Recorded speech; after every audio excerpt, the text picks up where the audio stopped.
বলক একটা শহর ছিল, ওই শহরের মধ্যে দুর্ভিক্ষ দেখা দিয়েছে, বলকে দুর্ভিক্ষ দেখা দিয়েছে, মানুষ দলে দলে সমরকন্দে চলে আসছে। ওই মানুষগুলোর সাথে একটা আহলে বাইতে রসুলের পরিবারও ছিল। ওই পরিবারে একজন মা ছিল, দুইজন সন্তান ছিল। ওরা তিনজন আলে রসুলের সদস্য, আহলে বাইতে রসুলের সদস্য, আওলাদে রসুলের সদস্য। এই তিনজন ইনারাও বলক থেকে সমরকান্দে এসেছে। তো সমরকন্দে এসে এই আলে রসুলের সৈয়দ জাদি, ইনি মসজিদের পাশে তখনকার জমানায় কিছু মুসাফের খানা ছিল, ওখানে নিজের সন্তানদেরকে রেখে ইনি এই সমরকন্দে শহরে কোন মানুষটা আছে যে মানুষটা একটু এই কঠিন অবস্থায় ইনাদের পাশে দাঁড়াতে পারবেন, তার তালাশে বের হয়েছে। কুস্তে কুস্তে কিছু মানুষ বলছে আমাদের এখানে হাজী সাহেব আছেন, ইনি বড় দানি মানুষ, এনার কাছে গেলে আপনি কিছু না কিছু পাবেন, আপনাকে সহযোগিতা করবে। ওই মহিলা গেলেন, গিয়ে আলে রসুলের ওই সৈয়দ জাদি বসে আছেন, ইনাকে দেখলেন, দেখার পরে বলছে আপনি কে, কোত্থেকে এসেছেন, কেন এসেছেন? বলে আমি বলক থেকে এসেছি, ওখানে দুর্ভিক্ষ দেখা দিয়েছে, আমরা না পারতে দেশ ছেড়ে সমরকান্দে চলে এসেছি। আপনি কে, পরিচয় কি? বলে আমি রসুলের আওলাদ, আমি সৈয়দ জাদি, আমার শরীরে নবী আখিরুজ্জামানের রক্ত মোবারক আছে। বলে তার প্রমাণ কি? ওই হাজী সাহেব বলছেন আপনি যে সৈয়দ জাদি, তার প্রমাণ কি? কোন প্রমাণে আপনি রসুলের সৈয়দ জাদি, একটু আমাকে বলেন। এই কথা যখন বললেন, ওই মা চোখের পানি ওড়না দিয়ে মুছকে একটা হাসি দিয়ে বলছেন, না আমার কাছে তেমন কোনো প্রমাণ নাই, আমি প্রমাণ করতে পারবো আমি যে রসুলের আওলাদ, এমন কোনো ডকুমেন্ট আমার কাছে নাই। ঠিক আছে, অসুবিধা নাই, আপনার যখন প্রমাণ লাগবে আমাকে কিছু দেওয়ার জন্য দিতে হবে না, আল্লাহ আপনার মঙ্গল করুক। এ কথা বলে চোখের পানি মুছে চলে আসছে। এক বান্দার সাথে দেখা, বলে মা আপনি কাঁদছেন কেন? বলে কাঁদছি, অনেক আশা নিয়ে আসছিলাম ইনার কাছে, ইনি আমার প্রমাণ চায়, সেজন্য চলে যাচ্ছি। বলে মা একটা জায়গা আমি আপনাকে দেখাই দিতে পারবো, যদিও বা ওই মানুষটা মুমিন না, কাফের ইহুদি, কিন্তু ওই মানুষটার হৃদয়ের মধ্যে মানুষকে সহযোগিতা করার একটা বড় আশা উদ্দীপনা আছে, ওনার একটা অভ্যাস, সেটা আপনি ওনার কাছে গেলে খালি হাতে ফেরত আসবেন না। যান, আপনি ওনার কাছে যান, বিধর্মী হতে পারে কিন্তু কিছু পাবেন।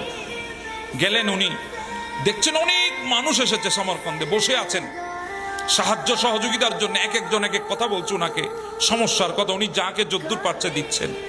অনেকক্ষণ বসে থাকার পর যখন ইহুদির নজর গেল ওই সৈয়দ জাদির দিকে, তখন জিজ্ঞাসা করছেন, মা আপনি এদিকে আসেন, আপনাকে তো কখনো আমি সমরকন্দে দেখি নাই, আপনি কে?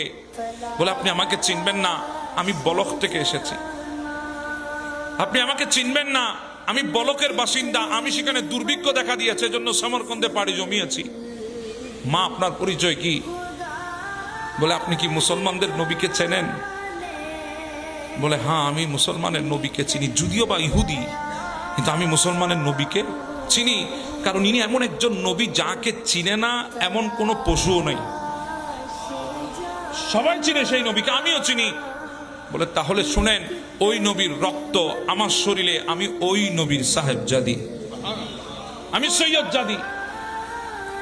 এই কথা শোনার সাথে সাথে ইহুদি চেয়ার থেকে দাঁড়িয়ে গেছে, দাঁড়িয়ে বলে মা আসেন, আপনি আমার সাথে আসেন। ঘরের ভেতরে নিয়ে গেল, গোলামদেরকে বলছে এই গোলামরা এই কামরাটা পরিষ্কার করো তাড়াতাড়ি। বলে হুজুর সকালবেলায় তো পরিষ্কার করেছি। বলে আবার করো। বলে কেন? বলে এমন একজন মেহমান নিয়ে এসেছি, আমার জিন্দেগিতে এত দামি মেহমান আর কখনো আসবে না, তাড়াতাড়ি পরিষ্কার কর। পরিষ্কার করা হলো। মা আপনার সাথে আর কেউ আছে? বলে আমার 2 সন্তান আছে। কোথায়? অমুক মসজিদের মুসাফের খানায়। মা আপনি অপেক্ষা করেন, আমি মানুষ পাঠাচ্ছি, ওদেরকে নিয়ে আসবে। নিয়ে আসা হলো। মা আপনি বসেন, আমি আপনার জন্য খাবারের ব্যবস্থা করব। বাবুচিদেরকে গিয়ে, খাদেমদেরকে গিয়ে বলে আমার সবচাইতে পিওর হালাল যে ইনকাম আছে ওখান থেকে খরচ করে বাজার করে নিয়ে আসবা।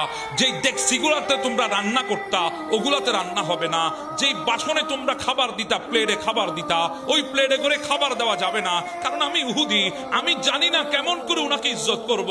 নতুন সমস্ত কিছু নিয়ে আসো, ডেকচিও নতুন নিয়ে আসো, প্লেটও নতুন নিয়ে আসো, সমস্ত গ্লাস জগ সব নতুন, যা ওনার সামনে পেশ করা হবে কিছুই পুরনো হতে পারবে না, সব নতুন পেশ করবা, নতুন। আনা হলো, খাবার সাজানো হলো। খাদেমরা ট্রাই নেবে, খাবারের ট্রাই। বলে না রাখো, তোমরা নেবে না, আজকে আমি নেব। বলে হুজুর আমরা খাদেম, আমরা আছি আপনার খেদমত করার জন্য, আমরাই তো খেদমত করব। বলে না, অন্য সব মেহমানের জন্য তোমরা খাদেম হবা, কিন্তু আজকে যেই মেহমান এসেছে সেখানে খাদেম পাঠাবো না, আমি নিজে খাদেম হয়ে যাব, আমি যাব খাদেম হয়ে। হাতের মধ্যে চাই নিলেন, মা আপনাদের জন্য খাবার এনেছি, মা খান, যতদিন ইচ্ছা এখানে থাকবেন, যখন যা লাগবে আমাকে বলবেন, আমি ব্যবস্থা করব। মা আমি জানি না আপনাকে কিভাবে মেহমানদারি করা যায়, আপনি রসুলের আওলাদ, আমি জানি না কতটুকু ইজ্জত আপনাকে করতে পারছি, যদি বেয়াদবি হয় মাফ করে দেবেন। তখন ওই সৈয়দ জাদি অনেক দোয়া দিলেন, বললেন মা যদি সুযোগ হয় আজকের রাতে আমার নবী পাককে একটু আমার একটা সালাম দেবেন, আমার নবী পাককে একটু আমি অদমের কথা বলবেন, আমার কথা একটু আমার নবীকে শোনাবেন। এই কথা বলে ওখান থেকে চলে এসেছেন। রাত হয়ে গেছে, সবাই ঘুমিয়ে পড়েছে। ওই সমরকন্দের হাজী সাহেব যার কাছে সৈয়দ জাদি প্রথম গিয়েছিল তিনিও ঘুমিয়ে পড়েছেন। হঠাৎ ঘুমের মধ্যে দেখতেছেন ওই হাজী সাহেব বিরাট একটা ময়দান, যেখানে মানুষ লাইন ধরে দাঁড়িয়ে আছে। জিজ্ঞাসা করলো, কিরে কই যাচ্ছ? বলে জান্নাতে যাচ্ছি। বলে আমিও তো মুসলমান, আমিও ওই লাইনে দাঁড়াবো। ওই হাজী সাহেব লাইনে দাঁড়ালেন। যখন জান্নাতে ঢুকার সময় আসলো, ফেরেশতারা ধাক্কা দিয়ে ফেলে দিয়েছে। ধাক্কা দিয়ে যখন ফেলে দিল, তিনি হঠাৎ পেছনে ফিরে দেখে আমার নবী দাঁড়িয়ে আছেন। দৌড় দিয়েছেন আমার নবীর কাছে, ইয়া রাসূলুল্লাহ আমাকে ফেরেশতারা জান্নাতে ঢুকতে দেয় না, ধাক্কা দিয়ে ফেলে দিয়েছে। বলে তুমি কে? বলে ইয়া রাসূলুল্লাহ আমি মুসলমান। তুমি কে? ইয়া রাসূলুল্লাহ আমি আপনার উম্মত। ও আল্লাহর বান্দা, তুমি যে মুসলমান এটার প্রমাণ কি? তুমি যে আমার উম্মত এটার প্রমাণ কি? এই কথা বলতে না বলতে ওই হাজী সাহেবের ঘুম ভেঙে গেছে। উনি ঘুম থেকে বিচলিত হয়ে উঠে গেলেন।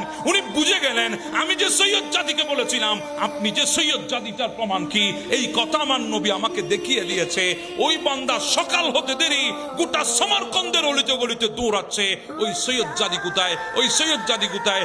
শেষ পর্যন্ত খবর পেল ইহুদির ঘরে আছে, দৌড় দিয়েছে।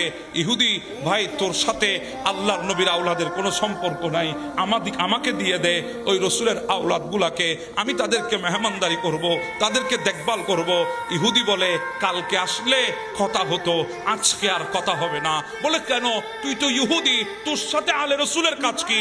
বলে হ্যাঁ কালকে কাজ ছিল না, আজকে কাজ হয়ে গেছে। বলে কেমনে? বলে আলে রসুল দোয়া করেছে আমার জন্য, সৈয়দ জাদি দোয়া করেছে আমার জন্য।